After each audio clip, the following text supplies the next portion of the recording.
ಇವತ್ತಿನ ವಿಶೇಷ ಉಪನ್ಯಾಸ ನ್ಯಾಯಮೂರ್ತಿ ನಿಟ್ಟೂರು ಶ್ರೀನಿವಾಸರಾವ್ ಅವರ ಸ್ಮರಣೆಯಲ್ಲಿ ಏರ್ಪಾಟಾಗಿದೆ. ತಮಗೆಲ್ಲ ಗೊತ್ತಿರೋ ಹಾಗೆ ನಮ್ಮ ಈ ಗೋಖಲೆ ಸಂಸ್ಥೆಯ ಪ್ರಾರಂಭದ ದಿನಗಳಿಂದ ಈ ಸಂಸ್ಥೆಯ ಸಂಪರ್ಕದಲ್ಲಿದ್ದವರು 3 ದಶಕಕ್ಕೂ ಹೆಚ್ಚು ಕಾಲ ಇಲ್ಲಿ ಕಾರ್ಯದರ್ಶಿಗಳಾಗಿದ್ದವರು ನಿಟ್ಟೂರು ಶ್ರೀನಿವಾಸರಾಯರು. ಅವರು ಮದ್ರಾಸಿನ ಲಾ ಕಾಲೇಜಿನಲ್ಲಿ ವಕೀಲಿ ಪದವಿ ಪಡೆದ ನಂತರ 27ರಿಂದ ವಕೀಲಿ ವೃತ್ತಿ ನಡೆಸ್ತಾಯಿದ್ರು. 53ರಲ್ಲಿ ಅಡ್ವೊಕೇಟ್ ಜನರಲ್ ಆದರು.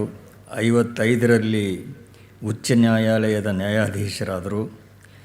61ರಲ್ಲಿ ಕರ್ನಾಟಕದ ಹಂಗಾಮಿ ರಾಜ್ಯಪಾಲರಾಗಿದ್ದರು. 64ರಿಂದ 68ರವರೆಗೆ he was the first central vigilance commissioner. ಅವರು 28ರಲ್ಲಿ ಸತ್ಯಶೋಧನ ಪ್ರಕಟಣ ಮಂದಿರ ಆರಂಭ ಮಾಡಿದರು. ಆ ಪ್ರಕಟಣಾಲಯದಲ್ಲಿ ಕನ್ನಡದ ಅನೇಕ ಪ್ರಸಿದ್ಧ ಲೇಖಕರ ಕೃತಿಗಳನ್ನು ಮೊಟ್ಟ ಮೊದಲಿಗೆ ಪ್ರಕಟ ಮಾಡಿದರು. ಈ ಸಂಸ್ಥೆಯ ಸಂಬಂಧದ ಬಗ್ಗೆ ಆಗಲೇ ಪ್ರಸ್ತಾಪ ಮಾಡಿದೆ. ಬೇರೆ ಅನೇಕ ಸಂಸ್ಥೆಗಳ ಸಂಪರ್ಕ ನೇತೃತ್ವ ಅವರದಿತ್ತು. ಗಾಂಧಿಯವರಿಂದ ತಮ್ಮ ಚಿಕ್ಕ ವಯಸ್ಸಿನಿಂದ ಪ್ರಭಾವಿತರಾಗಿದ್ದರು, ಖಾದಿಧಾರಿಗಳಾಗಿದ್ದರು. ಗಾಂಧೀಜಿಯವರು ಮೈಸೂರಿಗೆ, ಬೆಂಗಳೂರಿಗೆ ಭೇಟಿ ಕೊಟ್ಟ ದಿನಗಳಲ್ಲಿ ಅವರ ನಿಕಟ ಸಂಪರ್ಕದ ಲಾಭ ಕೂಡ ಅವರಿಗೆ ಇತ್ತು. ಖಾದಿ ಪ್ರಚಾರದಲ್ಲಿ, ಹಿಂದಿ ಭಾಷಾ ಪ್ರಚಾರ ಚಟುವಟಿಕೆಗಳಲ್ಲಿ ಅವರು ಸಕ್ರಿಯರಾಗಿದ್ದರು. ದಕ್ಷಿಣ ಭಾರತ ಹಿಂದಿ ಪ್ರಚಾರ ಸಭೆಯಲ್ಲಿ ಕೂಡ ಸಕ್ರಿಯರಾಗಿದ್ದರು. ನಿಟ್ಟೂರು ಶ್ರೀನಿವಾಸರಾಯರು ಮತ್ತು ಅವರ ಪತ್ನಿ ಪದ್ಮಮ್ಮ ಅವರು 1927ರಷ್ಟು ಹಿಂದೆಯೇ ಗಾಂಧೀಜಿಯವರ ಆತ್ಮಕಥೆ ಸತ್ಯಶೋಧನೆ ಮತ್ತು ಗೀತೆಯನ್ನು ಕುರಿತ ಅನಾಸಕ್ತಿ ಯೋಗ ಇವನ್ನು ಕನ್ನಡಕ್ಕೆ ಅನುವಾದ ಮಾಡಿದರು. ಅನೇಕ ಸಂಘ ಸಂಸ್ಥೆಗಳ ಸಂಪರ್ಕ ಇತ್ತು ನಿಟ್ಟೂರು ಶ್ರೀನಿವಾಸರಾಯರಿಗೆ. ಕರ್ನಾಟಕದ ವಕೀಲರ ಸಂಘದ ಸಭೆಯ ಅಧ್ಯಕ್ಷರಾಗಿದ್ದರು. ಡೆಲ್ಲಿಯ ಇಂಡಿಯನ್ ಲಾ ಇನ್ಸ್ಟಿಟ್ಯೂಟ್, ಅಂತಾರಾಷ್ಟ್ರೀಯ ಕಾನೂನು ಸಮಿತಿ, ಇನ್ಸ್ಟಿಟ್ಯೂಟ್ ಆಫ್ ಪಬ್ಲಿಕ್ ಅಡ್ಮಿನಿಸ್ಟ್ರೇಷನ್ ಮೊದಲಾದ ಸಂಸ್ಥೆಗಳ ಸದಸ್ಯರೂ ಆಗಿದ್ದರು. 2003ರಲ್ಲಿ ಅವರಿಗೆ ಬೆಂಗಳೂರು ವಿಶ್ವವಿದ್ಯಾಲಯ ಆನರರಿ ಡಾಕ್ಟರ್ ಆಫ್ ಲಾಸ್ ಕೊಟ್ಟು ಗೌರವಿಸಿತ್ತು. ಬೇರೆ ಅನೇಕ ಸನ್ಮಾನಗಳು ಅವರಿಗೆ ದೊರೆತಿತ್ತು. ಕನ್ನಡ ರಾಜ್ಯೋತ್ಸವ ಪುರಸ್ಕಾರ ಇತ್ಯಾದಿ. ಹಲವು ಸಲ ಅವರು ವಿದೇಶ ಪ್ರವಾಸಗಳನ್ನು ಕೈಗೊಂಡಿದ್ದರು.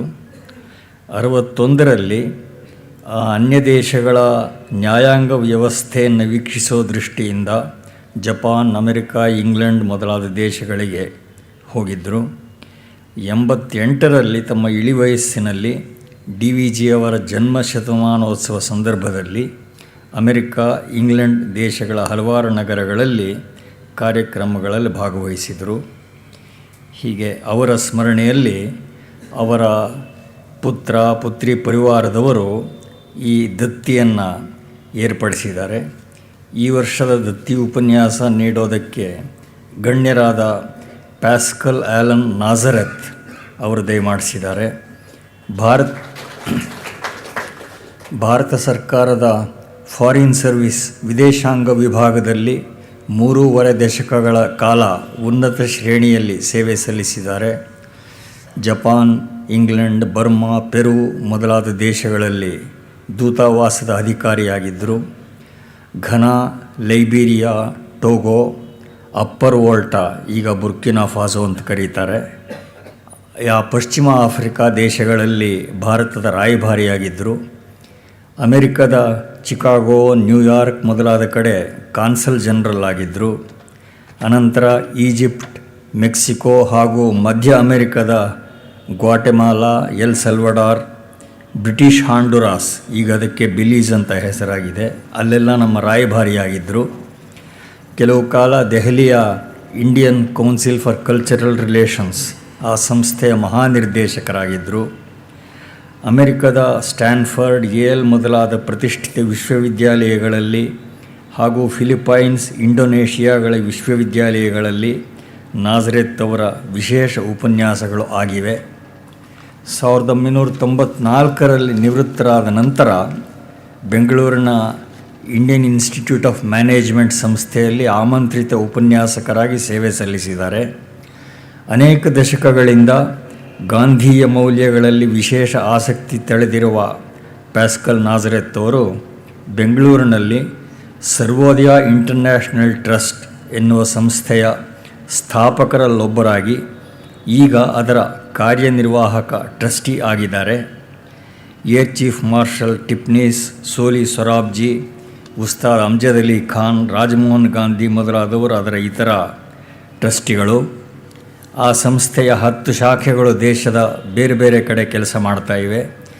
ವಿಶೇಷವಾಗಿ ಸಾರ್ವಜನಿಕ ಜೀವನದಲ್ಲಿ ನೈತಿಕ ಮೌಲ್ಯಗಳ ಪ್ರವರ್ತನೆಗೋಸ್ಕರ ಆ ಸಂಸ್ಥೆ ಶ್ರಮಿಸ್ತಾ ಇದೆ. ಈ ದಿಕ್ಕಿನ ಅವರ ದೀರ್ಘಕಾಲದ ಸೇವೆಗಾಗಿ ನಾಜರೆತ್ ಅವರಿಗೆ ವಿಶ್ವಸಂಸ್ಥೆಯ ಸ್ತರದಲ್ಲಿ ಊಥಾಂಟ್ ಪೀಸ್ ಪ್ರೈಸ್ ಅದು ಲಬ್ಧವಾಗಿದೆ. ಹಿಂದೆ ಈ ಪ್ರತಿಷ್ಠಿತ ಪ್ರಶಸ್ತಿ ಪಡೆದಿದ್ದವರು ದಲಾಯ್ ಲಾಮಾ, ನೆಲ್ಸನ್ ಮಂಡಲ, ಗೋರ್ಬಚೇವ್ ಮೊದಲಾದ ಕೆಲವೇ ಮಂದಿ. ತರುಣ ಜನಾಂಗದಲ್ಲಿ ಗಾಂಧಿಯ ಮೌಲ್ಯಗಳ ಬಗ್ಗೆ ಆಸಕ್ತಿ ಮೂಡಿಸೋದು, ಬೆಳೆಸೋದು ಸರ್ವೋದಯ ಇಂಟರ್ನ್ಯಾಷನಲ್ ಸಂಸ್ಥೆಯ ಒಂದು ಮುಖ್ಯ ಪ್ರಯತ್ನ ಆಗಿದೆ. ನಾಜರೆತ್ ಅವರು ದೀರ್ಘಕಾಲದ ಅಧ್ಯಯನ ಸಂಶೋಧನೆ ನಡೆಸಿ ಈಗ 2 ವರ್ಷ ಹಿಂದೆ ಬರೆದು ಪ್ರಕಟಿಸಿದ ಗಾಂಧೀಸ್ ಔಟ್ಸ್ಟ್ಯಾಂಡಿಂಗ್ ಲೀಡರ್ಶಿಪ್ ಅದು ಒಂದು ಉತ್ಕೃಷ್ಟ ಗ್ರಂಥ ಎನಿಸಿ ಅಂತಾರಾಷ್ಟ್ರೀಯ ಖ್ಯಾತಿ ಗಳಿಸಿದೆ. ಇವತ್ತು ಆ ಗ್ರಂಥ ಹೊರಗಡೆ ಲಭ್ಯ ಇದೆ. ಆಸಕ್ತರು ಅದನ್ನು ಕೊಂಡುಕೊಳ್ಳಬಹುದು. ಗಾಂಧಿ ಯುಗದ ನಂತರ 2 ಪೀಳಿಗೆಗಳಷ್ಟು ಕಾಲ ಕಳೆದಿರೋದರಿಂದ ಈಗಿನ ಹೊಸ ಪೀಳಿಗೆಗೆ ಗಾಂಧಿಯವರ ಪರಿಚಯ ಆಗೋದು ಉಪಯುಕ್ತ. ಇವತ್ತಿನ ಪೀಳಿಗೆಗೆ ಗಾಂಧಿ ಬಹುಮಟ್ಟಿಗೆ ಒಂದು ಹೆಸರಾಗಿ ಅಷ್ಟೇ ಉಳಿದಿದ್ದಾರೆ. ಅವರ ಬಗ್ಗೆ ಅಷ್ಟಿಷ್ಟು ಗೊತ್ತಿರುವವರು ಅವರದು ಸ್ವಾತಂತ್ರ್ಯ ಹೋರಾಟದಲ್ಲಿ ಒಂದು ಪಾತ್ರ ಇತ್ತು ಅಂತ ಅಷ್ಟೇ ತಿಳಿದಿರ್ತಾರೆ. ಆದರೆ ವಾಸ್ತವ ಎಂದರೆ ರಾಜಕಾರಣ ಗಾಂಧಿಯವರ ಜೀವನದ ಒಂದು ಭಾಗ ಮಾತ್ರ ಆಗಿತ್ತು. ಬರೀ ರಾಜಕಾರಣವಷ್ಟೇ ಅವರ ಜೀವಿತ ಕಾರ್ಯ ಆಗಿದ್ದಿದ್ದರೆ ದೇಶ ವಿದೇಶಗಳಲ್ಲಿ ಇವತ್ತಿಗೂ ಅವರು ಐತಿಹಾಸಿಕ ವ್ಯಕ್ತಿ ಎನ್ನುವ ಕೀರ್ತಿ ಉಳಿತಾ ಇರಲಿಲ್ಲ. ಐನ್ಸ್ಟೈನ್, ಮಾರ್ಟಿನ್ ಲೂಥರ್ ಕಿಂಗ್ ಮೊದಲಾದ ಇತಿಹಾಸ ಪುರುಷರೆಲ್ಲ ಗಾಂಧಿಯವರನ್ನು ಗೌರವಿಸಿದ್ದು ಅವರ ರಾಜಕೀಯ ನಡಾವಳಿಗೋಸ್ಕರ ಮಾತ್ರವಲ್ಲ. ಈಗ ಕೆಲವು ವರ್ಷಗಳ ಹಿಂದೆ ಅಮೆರಿಕದ ಹಾರ್ವರ್ಡ್ ವಿಶ್ವವಿದ್ಯಾಲಯದ RN ಬೆಲಾ ಅನ್ನುವ ವಿಖ್ಯಾತ ಸಮಾಜಶಾಸ್ತ್ರಜ್ಞರು ಹೇಳಿದರು, ಗಾಂಧಿಯವರ ಅಧ್ಯಯನ ಮಾಡಿದ ಮೇಲೆ ಈಗ ಅಮೆರಿಕ ಹೀಗೆ ಏಕೆ ಇದೆ ಅನ್ನೋದು ನನಗೆ ಚೆನ್ನಾಗಿ ಅರ್ಥ ಆಗ್ತಾ ಇದೆ ಅನ್ನೋ ಮಾತನ್ನು ಅವರು ಹೇಳಿದರು. ಹೀಗೆ ರಾಜಕಾರಣವನ್ನು ಪಕ್ಕಕ್ಕಿಟ್ಟರೂ ಜಗತ್ತಿನ ಬಗ್ಗೆ ವ್ಯಕ್ತಿಯ ದೃಷ್ಟಿ ಏನಿರಬೇಕು, ಜೀವನದ ಬಗ್ಗೆ ನಮ್ಮ ದೃಷ್ಟಿ ಏನಿರಬೇಕು, ಇವೇ ಮುಂತಾದ ವಿಷಯಗಳಲ್ಲಿ ಗಾಂಧಿಯವರು ಅನುಭವದಿಂದ ನೀಡಿರುವ ಒಳನೋಟಗಳು ಇವತ್ತಿಗೂ ಕೂಡ ತುಂಬ ಸಂಗತವಾಗಿವೆ. ಗಾಂಧಿಯವರ ನಾಯಕತ್ವ ಗುಣಗಳನ್ನು ಕುರಿತು ಹಾಗೂ ಅವರ ಇತರ ಸಾಧನೆ ಕುರಿತು ಪಾಸ್ಕಲ್ ನಾಜರೆತ್ ಅವರು ತಮ್ಮ ಉಪನ್ಯಾಸವನ್ನು ನೀಡಬೇಕು ಅಂತ ಪ್ರಾರ್ಥನೆ ಮಾಡ್ತೇನೆ.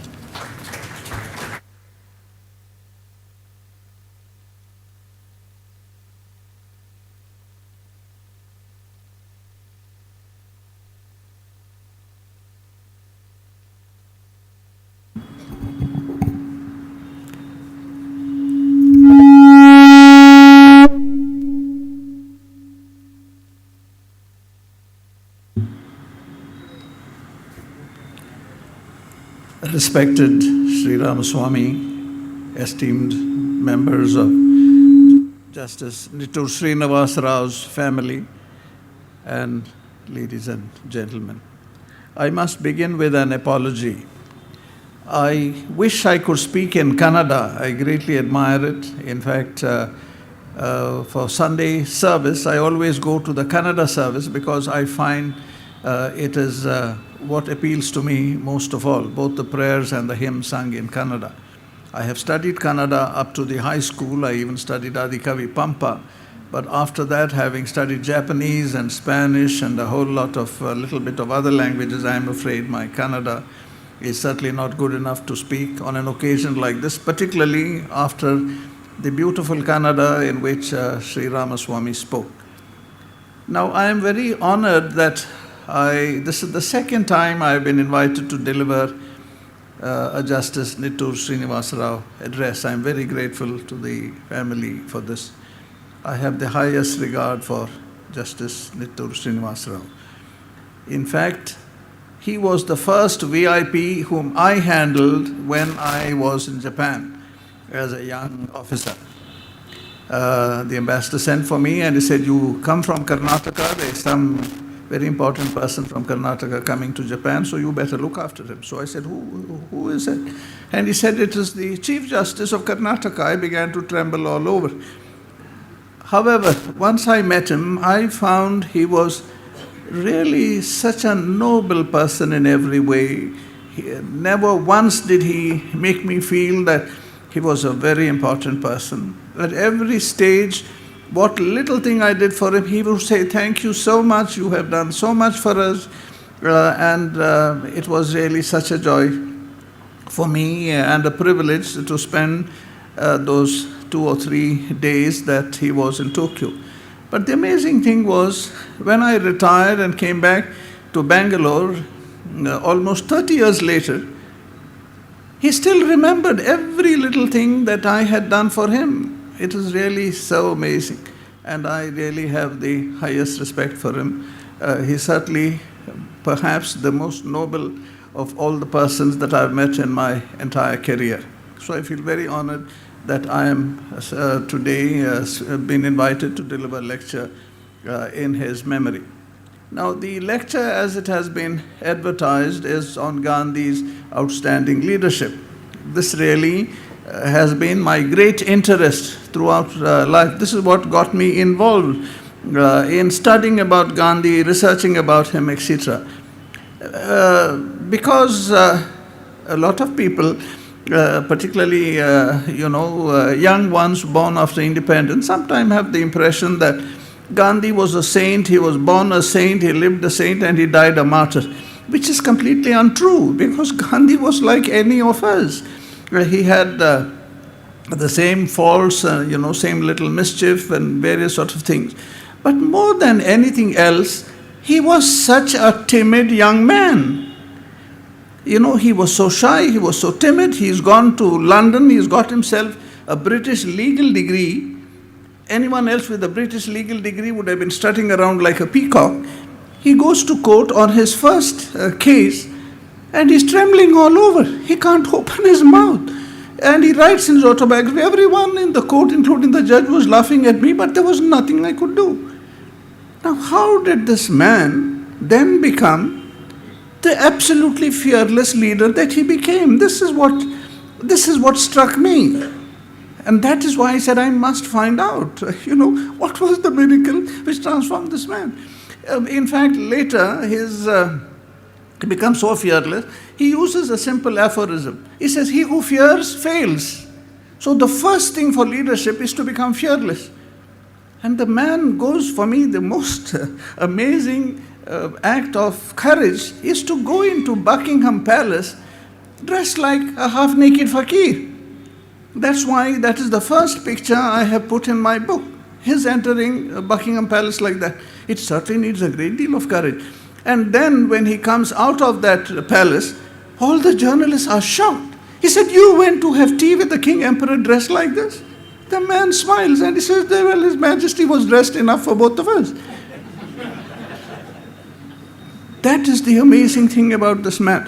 But however, today I am going to speak to you on a particular aspect of Gandhi's outstanding leadership, because it is the centenary of his writing his first book, which is Hind Swaraj.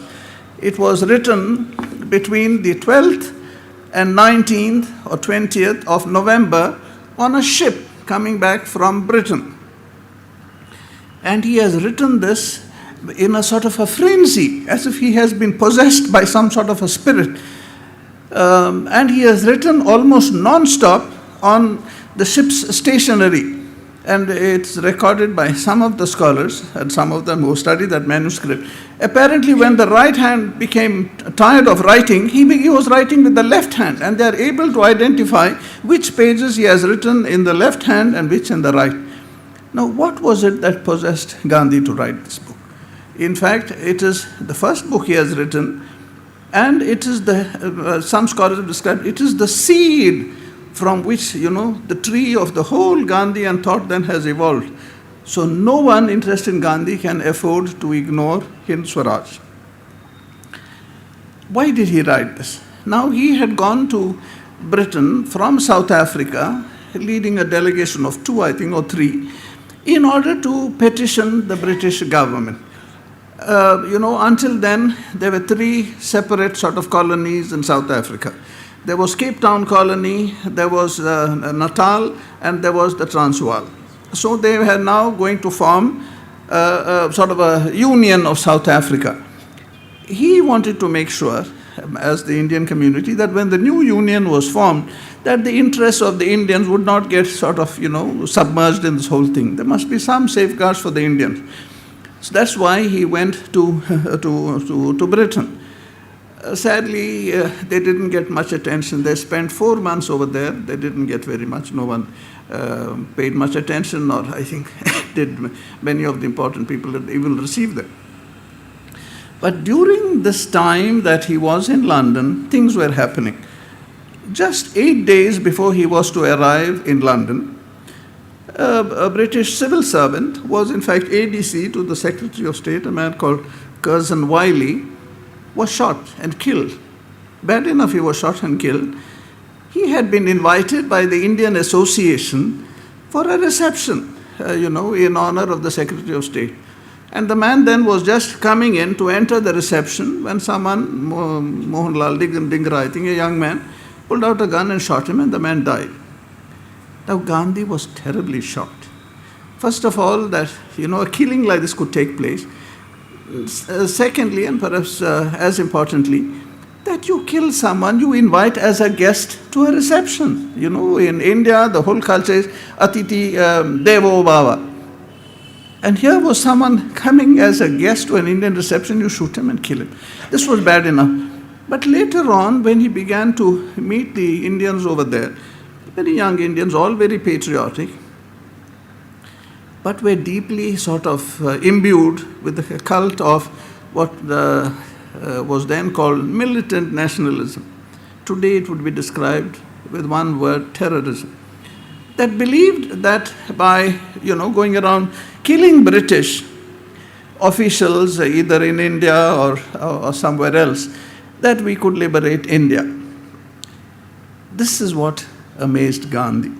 There was one of them, among them, that Gandhi was speaking to a whole lot of them, but he found at least one of them, a man called Praveen Chand Mehta, was willing to receive him, was willing to listen to him. And he found, amazingly, that over a period of days, maybe, or weeks, he had in some way managed to win him over to his way of thinking. So he felt if he could persuade one man, with sort of his argument, that maybe he could now win over all the others. And this, I think, was what really possessed him. He felt now that there was an urgent mission to put his thoughts down in writing. Now, some people who read his book now think that, in fact, Gokhale was almost condemned the book. He said that it was written in great haste. It was poorly conceived, written in haste and poorly conceived, and that Gandhi will change his ideas, once he comes to India. But the man who really praised it was the great Tolstoy. And Gandhi had sent him this book from there. It was already in correspondence. He had translated some of Tolstoy's works into Gujarati with Tolstoy's permission. And he sent him this book. Tolstoy read it and he wrote back to him. This was the last, certainly long letter that Tolstoy had written to anyone at all. and in which he says, the matter that you have written to me about, this thing called passive resistance, is of very great importance, not only to the Indian community in South Africa, on whose behalf you're using it, but to the whole of humanity.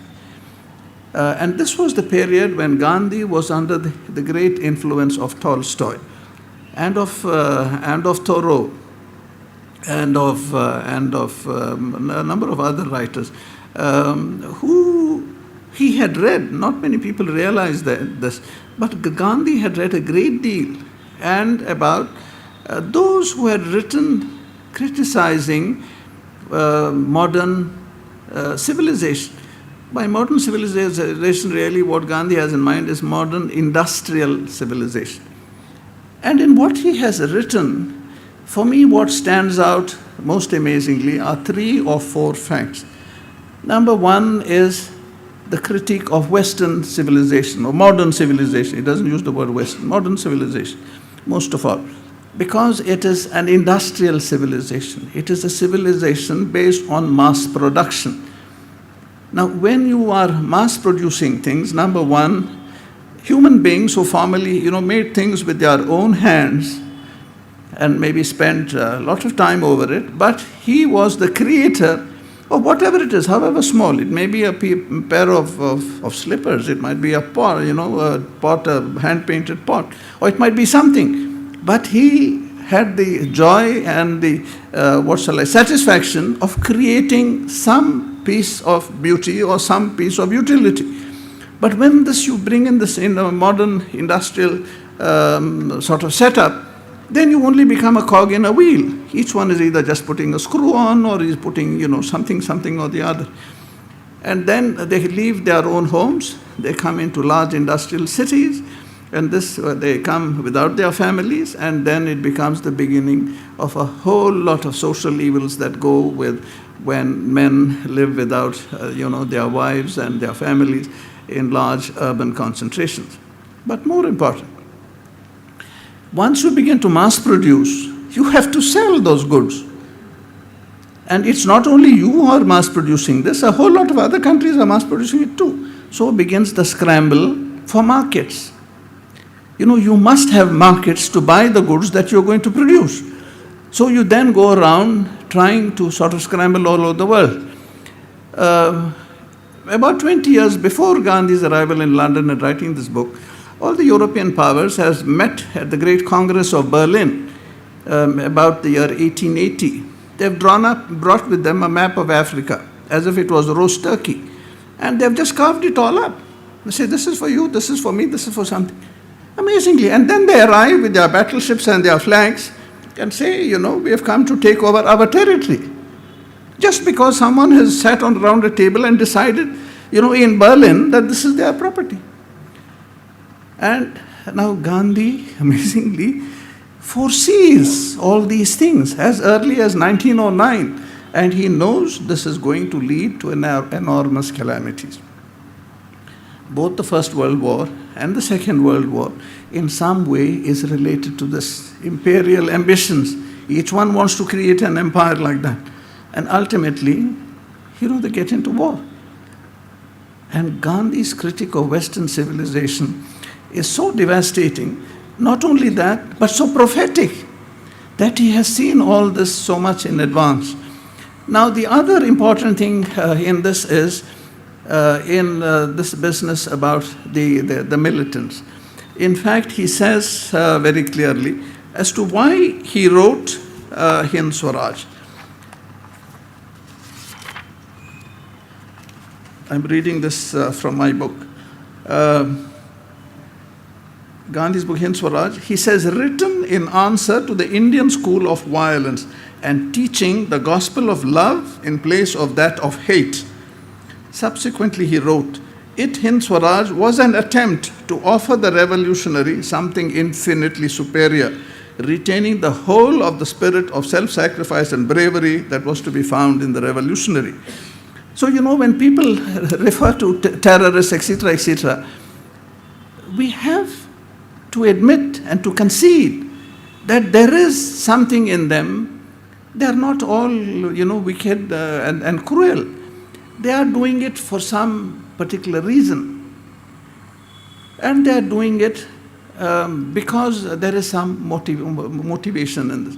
And if a man is willing to get into this act, knowing that he is going to be killed, you cannot deny that there is an element of bravery and a matter of self-sacrifice in this. He is willing to die for a cause which he thinks, is worthwhile, the sacrifice that he makes. And in many cases, I find what we describe as terrorism. What is happening, for instance, in Afghanistan? All these fellows are described as terrorists. Now I ask you, and I ask myself, if there were foreign troops on the soil of India, what would all of us do? We would try our best, if we believe in Gandhi, to non-violently resist. But those who do not believe in this would certainly do their best, even if they have to take up the gun to try and get the invader on your soil out of your country. And this is what is happening constantly. Iraq, for instance, is a war more than anyone else that was promoted on the basis of blatant untruths. It was said that he has weapons of mass destruction, he can make them operational in 45 minutes, he can, attack London and all our allies, Israel, everyone. And it turned out, after the war, they looked in every nook and corner for almost 2 years, didn't find one single, not even a nuclear firecracker. Now, this is the whole point. So therefore, here Gandhi is making the point, telling the Indian militant nationalists that it is the means are as important as the ends, that the ends never justify the means. And this is also what he says here. However much I may sympathize and admire worthy motives, I am an uncompromising opponent of violent methods, even to serve the noblest of causes. Acts of violence create bitterness in the survivors and brutality in the destroyer. The bomb now thrown at Englishmen will be aimed at Indians after the British are there no more. Sadly, the prophecy came true because Gandhi himself died at the hands of militants, one of whose leaders, in fact, was among those Gandhi had met in London, Savarkar. So this is the other thing that we see in the Hind Swaraj. Number one is his assessment of modern industrial civilization, and where it leads to. Once you begin to mass produce, first consumer goods, later it becomes capital equipment, and very soon it becomes armaments. And today you see the biggest producer of armaments in the world are the 5 members of the Security Council. But sadly, India also now has got into the same act, which Gandhi would certainly have been sad about, because we are producing a whole lot of armaments. We have now become a nuclear weapon power. We now have apparently even a nuclear submarine. I don't know whether we should all be happy about it, but that is the situation. But Gandhi foresaw this whole thing as early as 1909, that modern industrial civilization leads to this. And once it leads to this, you find what Eisenhower spoke about in 1956. You have the military-industrial complex. So then the two together will find any excuse to go to war. Because unless there is a war, you can't sell your armaments. Of course, and this is one of the ironies. There are a whole lot of countries, for instance in Africa, who have no food to eat. Who are dying. There is drought, they are dying, their cattle are dying. But there is never a shortage of arms, and the most modern sort of Kalashnikovs and a whole lot of things. That is the tragedy really of the world, which Gandhi foresaw as early as 1909. The other thing, as I said, was this business of the ends, of the means not justifying the ends, which is a very important element in the whole Gandhian approach.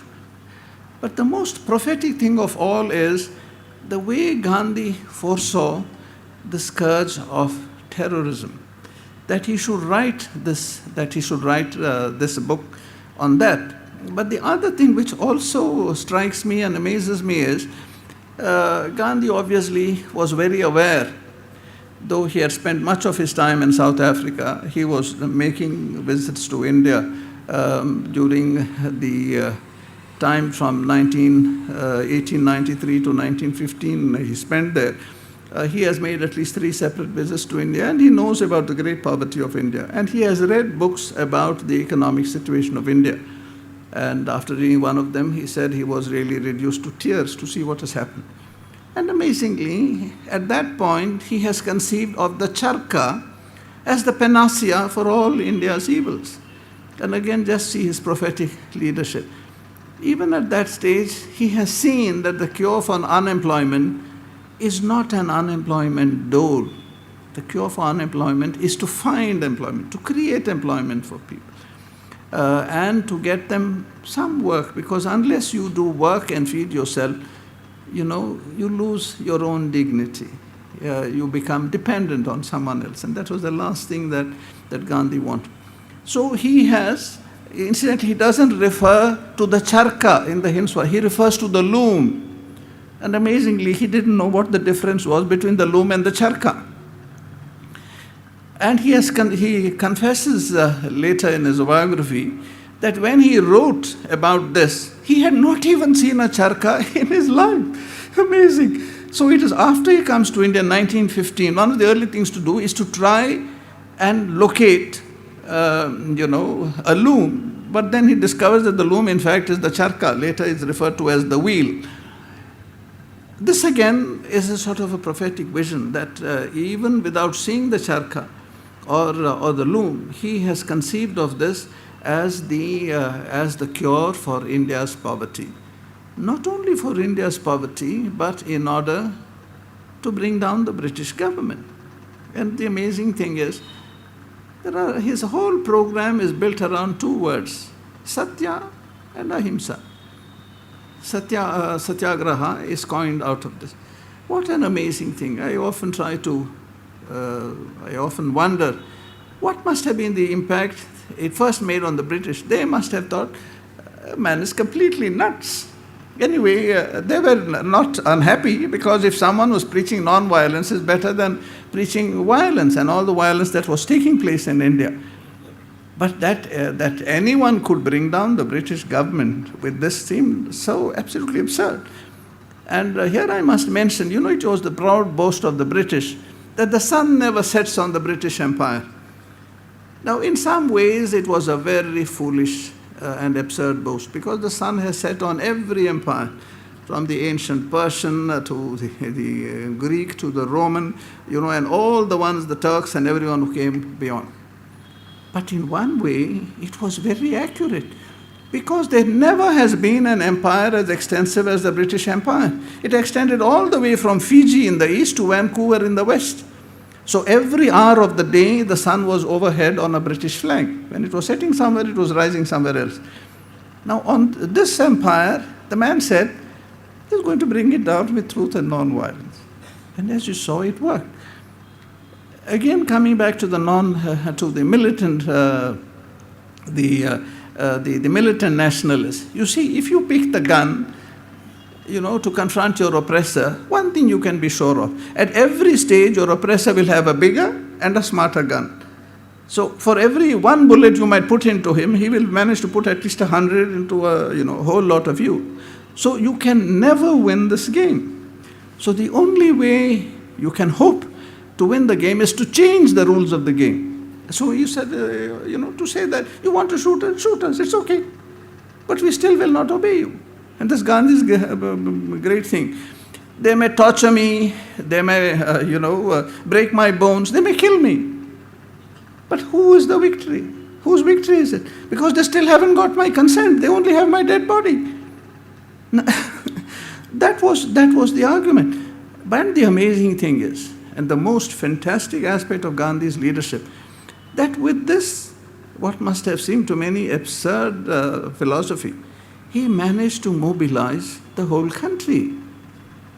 Because, initially, of course, he had shown results in South Africa. But even here, with his first non-cooperation movement, when they decided after the Jallianwala Bagh massacre that they would spend a day in fasting and prayer. Everyone had decided, all his followers, that we are going to fast and pray. So, but they didn't go to offices. The trains didn't run, the post office didn't work, the telegraph office didn't work. This was the first time that the British realized, the power of this man and the power of Satyagraha. So this is the way he showed his amazing leadership. But again, to come back again to his foresight on terrorism, that he could conceive of this 100 years earlier, to see what were the dangers of this, what it could do to India and to the world, to write about it and to offer the revolutionary the cup of love instead of the cup of hate and of violence, is really today, I believe, the message the world most sorely needs. Because after 9/11, the whole situation has changed dramatically in the world. All the armies, navies, air forces of the world, in a very basic sense, are obsolete. All this is okay if there are going to be countries going to confront each other, like the First World War and Second World War, declaring war, I'm going to war. But in fact, no one is going to war like that any longer. Because they know there are such dreadful arms in each one's thing. If they start something, they'll be finished. As Bertrand Russell said, the war does not decide who is right, only who is left. At the end of this all, there will be so much of destruction, there will be very few people left. So in 9/11, despite all the most powerful armies, navies, air force of the world spread all over the globe, with all the most sophisticated surveillance systems, they are unable to prevent 19 people, incidentally from their best friends in that part of the world, from Saudi Arabia and from Egypt, who have used US flying schools to learn how to fly, who have used US aircraft, US gasoline, US airports in broad daylight to destroy their most valuable assets. That is now the situation we are all confronted with all over the world. We have had our own thing in Bombay. Despite all this, we have a navy now which little before this was flexing its muscles off the shores of Somalia. That we are now a superpower and we are going to prevent pirates and so on and so. And there's a group, I don't know, 10, 12, 14 people who have come on a slow fishing boat, killed the fellows on board, thrown their bodies overboard, then within 3 miles of the Indian coast got into little rubber dinghies, then come on to landed on Bombay in the early sort of evening, and then they've taken over Bombay. Incredible. And they have obviously made careful recce in advance. They know all the security in the Taj Mahal is in the front, so they've come in through the kitchen. They know exactly where the Jewish center is, where the Oberoi Hotel, where each one has a target, and they know, of course, a good place to make an impact is the Chhatrapati Shivaji station, so they all go there. Now, this is the situation that we confront. How do you deal with this? You can only deal with this, I believe, in the Gandhian way. Because now, unless we can find a way of solving our conflicts, our resentments, our hatreds in a non-violent way, I'm afraid we could very easily destroy ourselves. Because the one thing that 9/11 has shown, that even the weak and the unarmed and the powerless can hit back, and hit back very, very effectively. Use your own assets to destroy your more valuable assets. Therefore, when people ask me so often, how is Gandhi relevant in an age of terrorism? I say he is now much more relevant than ever before, because unless we can find a way of non-violently solving our problems, the major issues of the world, we are going to destroy ourselves very easily. And we are now fairly close to that point. And incidentally, not only through armaments, but just by the way we have living. When Gandhi spoke about living the simple life, where he has spoken about modern civilization, does not consist, in having a whole plethora of needs and trying to satisfy them. Civilization consists in trying to reduce our wants and never to take from nature more than what it really needs to sustain life, what we call now sustainable development. This, of course, is the wisdom of the ages in India, and I found when I was in the US, also among, for instance, the American Indian was always presented as some sort of a primitive savage. In fact, I believe they were a very civilized people.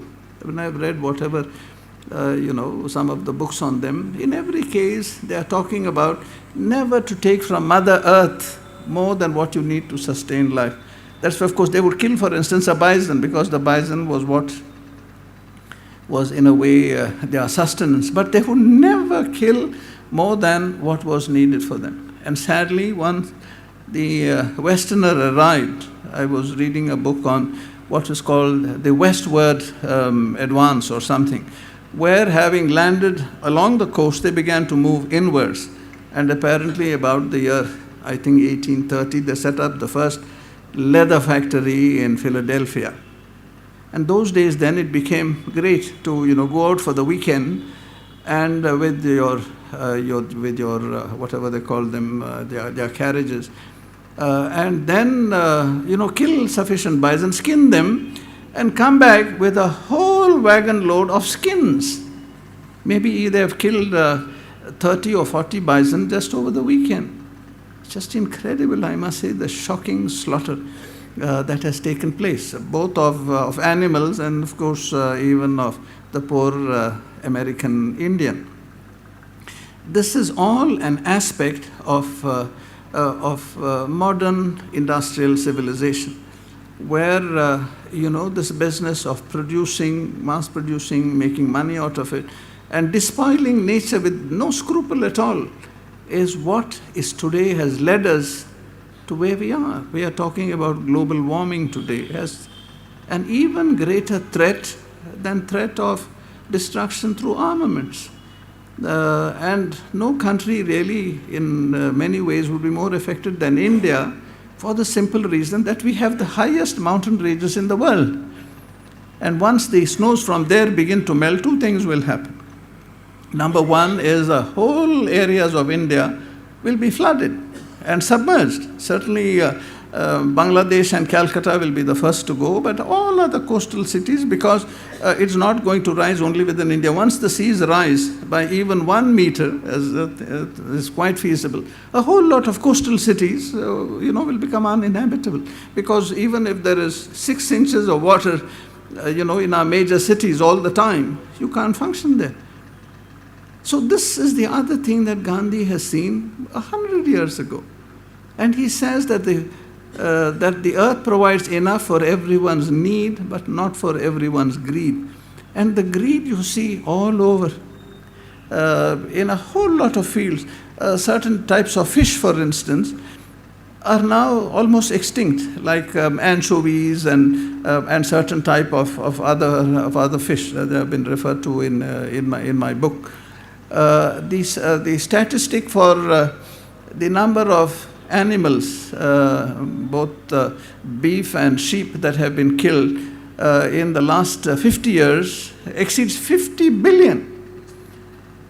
And the amazing thing is, in order to provide meat, all those who are non-vegetarian certainly should feel very guilty, because 1 acre of land, I'm told, with the food that it produces through the year, could feed maybe 50 people.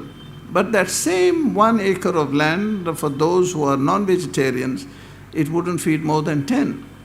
So the demands that we are making on Mother Earth with our respective lifestyles, in fact, is going to decide whether this planet Earth will survive or it is not. So it is a great twin danger, a twofold danger that we face today. On the one hand, through armaments, and the most destructive armaments that you can find.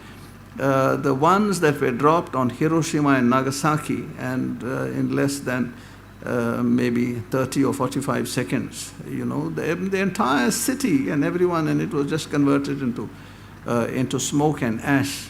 And apparently those were about the size of cricket balls. Now they are making such devastating bombs that in fact, if they use just even 8 or 10 of them, there are, I think each superpower now has apparently, they've reduced the number, but each one still has got about 3,000 of them.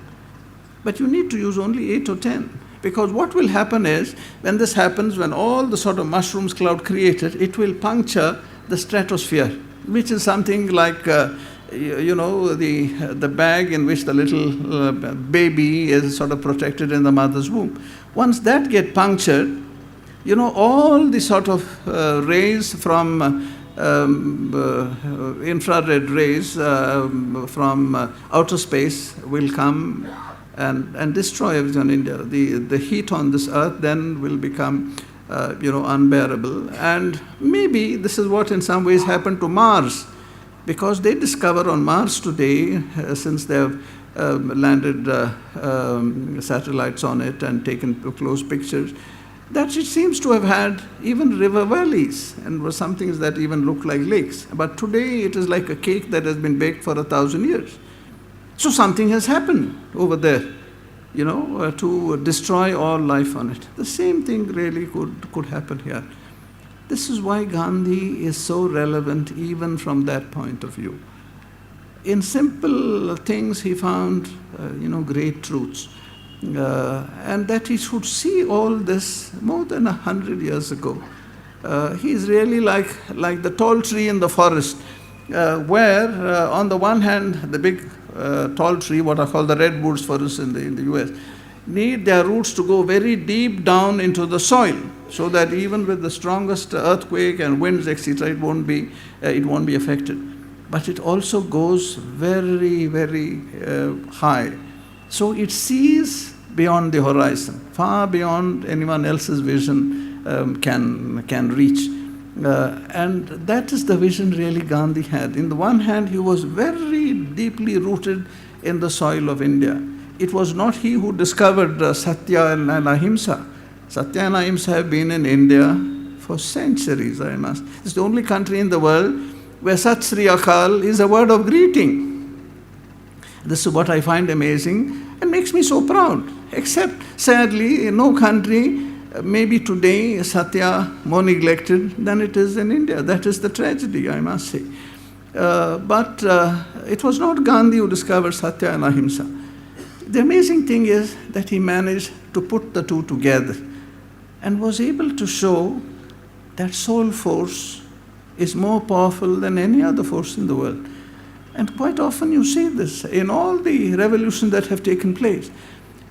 That, when 10 or 15 or 20 people decide on an uprising and they take to the guns, it's very easy to surprise them. And I don't think any country, any government might be very concerned, but never really too much afraid. Because you can always deal with a small group, even if it is 10,000, 15,000, 50,000. But if half your population or, 200 million Indians all of a sudden decide that, we are not going to have this. You do what you want with us, but we will not cooperate. There is no way the government can handle this. And you see this in many instances. For instance, an amazing example for me is Iran. Not the most non-violent revolution in the world, but the Shah had set himself up as a sort of a regional superpower. And there was the oil price hike. The man had a whole lot of money, great friend of the Americans, were willing to give him a whole lot of arms, everything. And he had a very efficient intelligence system called SAVAK. But with all the modernization that was taking place and a whole lot of Westerners coming and their wives and going around in bikinis, swimming pools and all that, this caused a great sort of ferment and a great sort of anger in the conservative society. So one mullah Ayatollah called Khomeini decided that he was not going to have it. He sort of protested within there when he was about to be arrested. He sort of fled the country, went to Paris, sat in Paris, and would sort of record his speeches on a fiery cassette. One cassette would be smuggled into the country, and then hundreds of them made and played in all the mosques in Iran. I must say, all the people then arose, and the Shah tried everything possible to put it down. It didn't work. And ultimately, when he found that nothing could be suppressed, even his best friend, the Americans, said, either you settle this quickly or, you better leave because it's becoming too embarrassing. And they were afraid, that maybe Iran will fall into the hands of the communists, they thought. But so he was forced to leave. And when he left, do you think the Americans let him in? They did not. Then he went to Panama. Panama kept him for some time, they sent him away. He had no place to go. Who had lived such an opulent life, had no place that would accept him. Finally, it is Egypt who accepts him, Sadat, where he died, and he was suffering from cancer and is buried there. And that really is the story and Gandhi's contribution to the world. That he has made the point and taught people that even an unarmed people can be strong if they are united and if they are willing to die and to suffer in the process without hurting anyone at all. That is the real strength. When people join together, are willing to die for a cause, are willing to make any sacrifice, are willing to have any suffering, but not to hurt anyone. And in studying Gandhi's leadership, I try to delve into what were the sources of his mental and spiritual makeup. What was it that converted him from the timid little fellow he was to the absolutely fearless man? And I see this. In fact, he is asked, which do you think was the most sort of creative moment in your life? And he said, the moment when I was thrown out of that train. And he has recorded this. What was his feelings? The first sort of temptation is a terrible country. I don't want to stay here. I'm going to leave and go back to India. But then the Bhagavad Gita was, as he says, was his sort of dictionary of daily reference. And what is the message of the Gita and of Lord Krishna? That when you are faced with evil and injustice, you just don't have an option. You have no option. Even if and when that evil that you see is embodied in your own family or your own brother, you have no option. You have to stand up and confront it. And if in the process your brother or your family gets hurt, well, that can't be helped because your duty is to stand up for that. This, I believe, is what makes Gandhi the revolutionary to start with. But there is also another input. The other thing very important to him was the Christ and the Sermon on the Mount. What's the message of Christ? The message of Christ is that through self-suffering will come redemption. There has to be the cross. You will suffer on the cross. But it is through your suffering, ultimately, you will win over your opponents and your oppressor. So it is the combination of the two that makes Gandhi such a powerful leader and such a powerful revolutionary. In fact, one of the scholars here has said, maybe it's right here, let me read it out to you. Johann Galtung, one of the great scholars, he extols Gandhi thus: Gandhi was certainly a revolutionary, much more revolutionary than the piecemeal revolutionaries of Western civilization. Gandhi revolutionized revolution itself.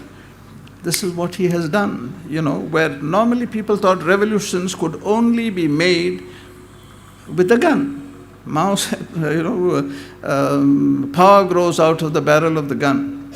Gandhi showed there's something much more powerful than the barrel of the gun, and that is the soul of man.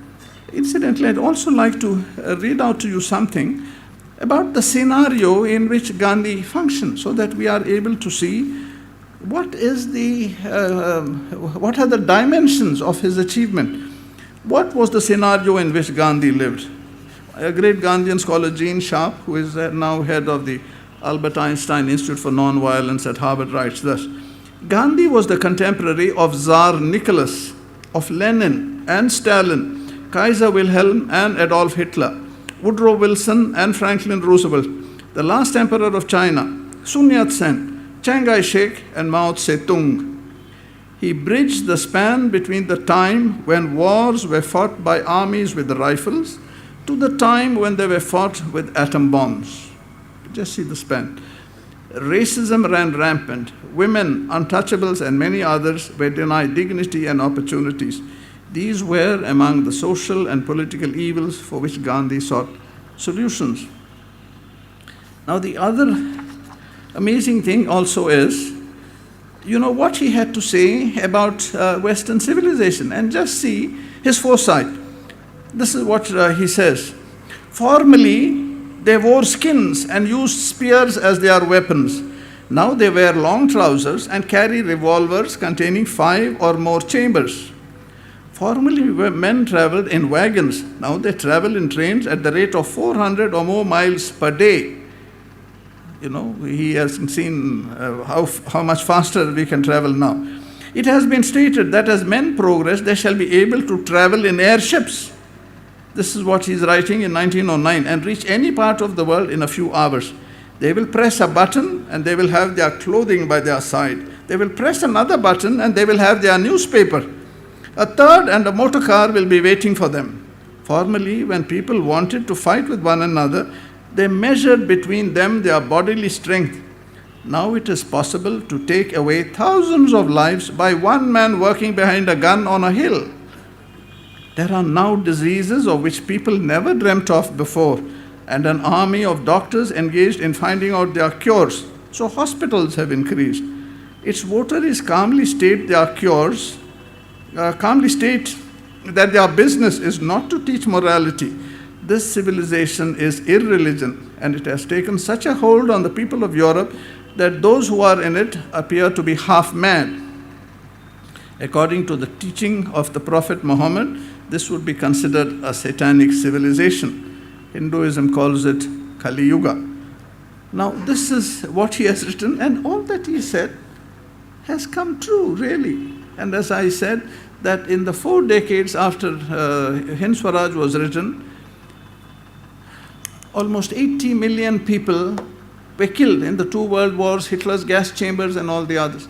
Since then, of course, we've added another 10 or 12 million with the Arab-Israeli wars, India-Pakistan wars, Vietnam, so and so on. If you think about this, on an average, in the last century, we have killed almost 1 million people per year. And, Europe considers themselves the vanguard of civilization. And now we are also, in some ways on the same path. So Gandhi raised this whole question about what type of civilization are we going to have? And that is, I believe, the question that faces us all. And I believe each of us needs to make a choice. And I think we must make that choice because our future and the future of our children all depend on that. To start with, I think we have all got to take a simple resolution that we will always speak the truth. A very simple thing, but it is because this has been such a neglected virtue that we have so many of our major problems today, both in the political and the corporate world. I've mentioned the Iraq war. Now you look at all the major problems on the corporate side, the collapse of all these big things. Bear Stearns, where my son worked, was considered one of the great, one of these, like the World Trade Center. There were others, the Lehman Brothers. Overnight they are just collapsing as if they have been hit by some sort of a plane, exactly like the World Trade Center came down like a house of cards. Overnight. And, it all sort of starts there and then it spreads. Because one of the things that these dear fellows have done by, incidentally, talking about neglecting truth, there is a whole new profession. It's called the spin master, who will put a spin on truth. So untruth is so beautifully padded, it looks like the truth and very virtuous truth. So everyone gets into the act, and they were getting into, in all this thing, what is called the subprime crisis. Everyone knew it was very high risk. So how do you deal with this? There's, of course, a lot of profit to be made. but you then try to reduce the risk by spreading it as much as possible. So everything was nicely packaged and sold to unsuspecting people all over the world. And everyone got into the act because there seemed to be so much money to be made until it exploded in their face. And then the ramifications, like ripples on a pond, went all over. Fortunately for us, because we had a slightly more conservative government, at least a more conservative Reserve Bank, we did not have full convertibility of our currency. A lot of our people were pressing for it, saying that, this will, rate of economic growth would be higher, etc.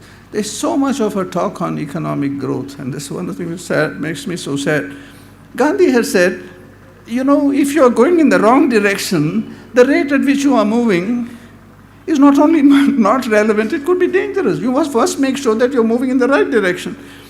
Now, we talk so much about the rate of economic growth, but one of the sad facts of India today, number one, is that more than 100,000 farmers have committed suicide in just the last 10 years.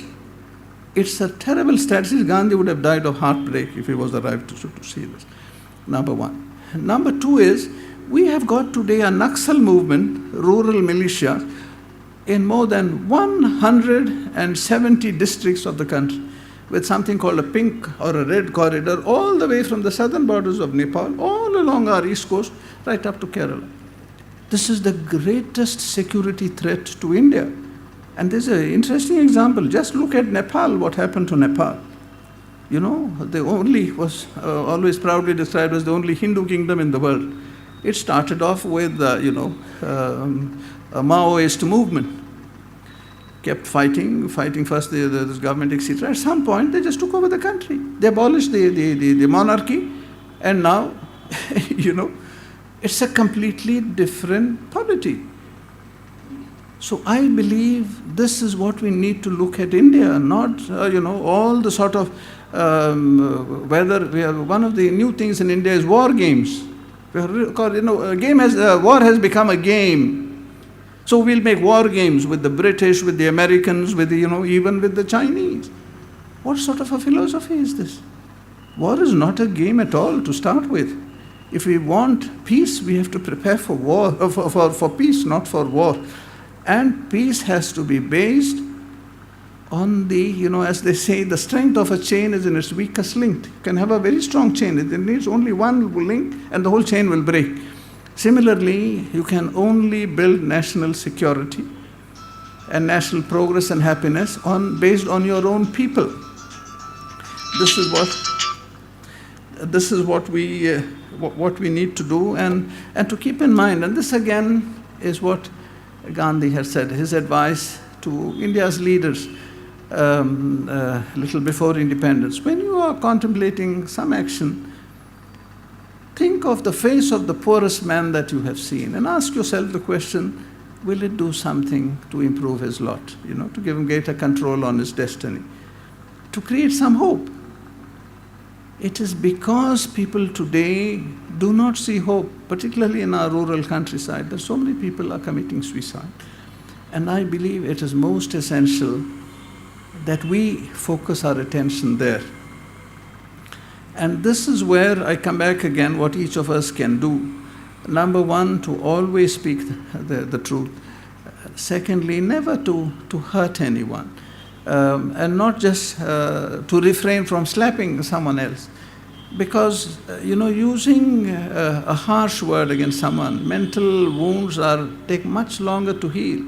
And one of these things today, I think we all need to resolve, is never to denigrate anyone else's religion.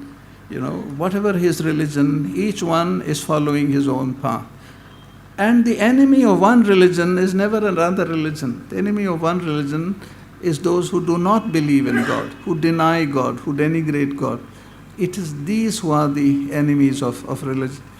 And the great gift of India to the world is the simple thing, ekam sat vipraha bahuda vadanti. So therefore, it is difficult to believe and very sad to see that in our country, the sort of things that have happened in recent years is a very, very sad thing. And if you look at India's long history, all our golden ages was when there was religious tolerance in the country. the moment intolerance in any form comes in, it's the beginning of a whole lot of dangers. And it's only a united country that can stand. I'm sorry. See, this is the problem with modern technology. You can't control it. Yeah. And for each of us, I believe, Gandhiji had said, if each of us could wipe the tear from one eye every day, India could be a happy place. And I believe each of us can do something. Each of us every day passes someone on a street who is less fortunate than us. Each of us can help in some little way, can always oppose untruth. And these days, I think one of the things we also need to do, Gandhiji had also said that true Swaraj will come not by the acquisition of power by a few, but by the capacity of all to resist authority when it is abused. And I am afraid authority today is being abused by a whole lot of our representatives. Sadly, the way they are behaving, the way they are enriching themselves, the way they are sort of voting funds for themselves from public funds, all this really is amazing and shocking. And I think in some way we need to mobilize against this. Gandhi began to dress like a peasant. Why? Because he said, if I am to represent the people of India, if I am to speak on their behalf, I must identify myself with these people. So he dressed like them. Today I find our representatives, the moment they become a representative, they want the smartest cars, they want the smartest homes, they want, thing to be redesigned, some of them want even new houses, vastu and all sort of. But the most amazing thing of all, they want their hostel, for instance, to be put in the middle of Cubbon Park. I said, my friend, if you really want to represent the people, I suggest you go and look for a house in a slum. Then you would know better the people you are supposed to represent.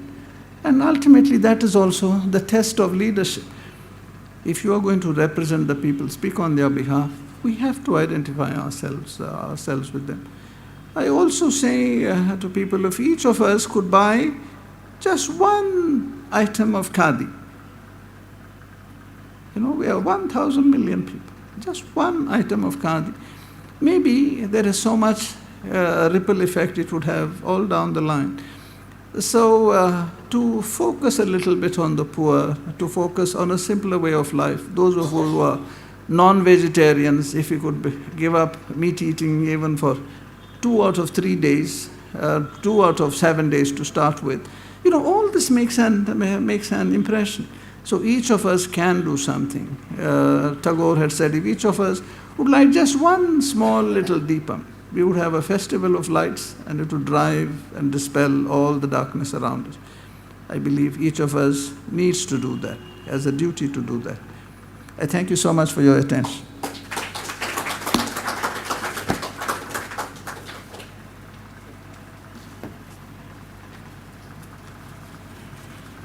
ಉಪನ್ಯಾಸವನ್ನು ಪ್ರಾಯೋಜನೆ ಮಾಡಿದ ನಿಟ್ಟೂರು ಶ್ರೀನಿವಾಸರಾವ್ ಅವರ ಕುಟುಂಬ ಪರಿವಾರಕ್ಕೆ ತಮ್ಮೆಲ್ಲರ ಪರವಾಗಿ ವಂದನೆ ಸಲ್ಲಿಸ್ತೇನೆ. ಅವರು ನಾಜರತ್ ಅವರು ಸ್ಪಿನ್ ಮಾಸ್ಟರ್ಸ್ ಬಗ್ಗೆ ಹೇಳಿದ್ರು. It is too strongly reminiscent of the ministry of lies in George Orwell's 1984. George Orwell 1984ನಲ್ಲಿ ಒಂದು ಮಿನಿಸ್ಟ್ರಿ ಆಫ್ ಲೈಸ್ ಅಂತಾನೇ ಇತ್ತು. ಗಾಂಧಿಯವರ 10 ಸಮಕಾಲೀನರು ಅವರಿಗೆ ಗಾಂಧಿ ಜೊತೆ ಅಭಿಪ್ರಾಯ ಭೇದ ಇದ್ದರೂ ಕೂಡ ಅವರೆಲ್ಲ ಗಾಂಧಿಯವರನ್ನ ಗೌರವಿಸಿದರು. ರಾಜಕಾರಣದ ಮಟ್ಟಿಗೆ ಗಾಂಧಿಯವರ ಎಷ್ಟೋ ನಿಲುಮೆಗಳನ್ನು ಒಪ್ಪದೇ ಇದ್ದವರು ಕೂಡ ಅವರ ಬಗ್ಗೆ ಮೆಚ್ಚುಗೆ ಎಂದೂ ಸಡಿಲಗೊಳಿಸಿಕೊಂಡಿರಲಿಲ್ಲ. ಗಾಂಧಿಯವರು ಅವರ ದಕ್ಷಿಣ ಆಫ್ರಿಕಾ ಸತ್ಯಾಗ್ರಹಕ್ಕೆ DVG ಅವರು ದೇಣಿಗೆ ಸಂಗ್ರಹಿಸಿ ಕಳಿಸ್ಕೊಟ್ಟಿದ್ದರು. Incidentally Gandhiji's very first visit to Bengaluru was organized by D. Gundappa, the founder of this institute.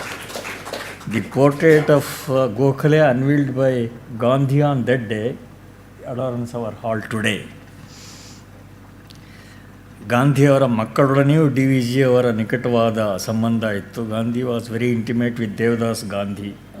D V G was very intimate with Devdas Gandhi and others.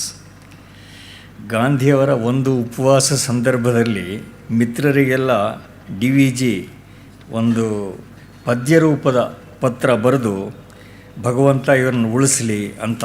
Gandhiji had wrote a poem praying for D V G wrote a poem praying for survival of Gandhi in that period of ಟ್ರವೈಲ್.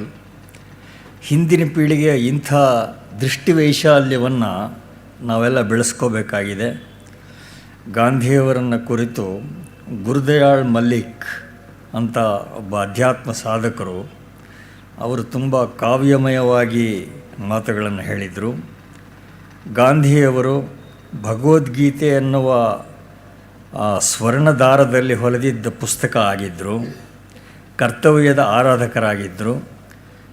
ವ್ಯಕ್ತಿಯ ಸಮಸ್ಯೆಯೇ ಜಗತ್ತಿನ ಸಮಸ್ಯೆ ಅಂತ ಅವರು ನಂಬಿದ್ದರು.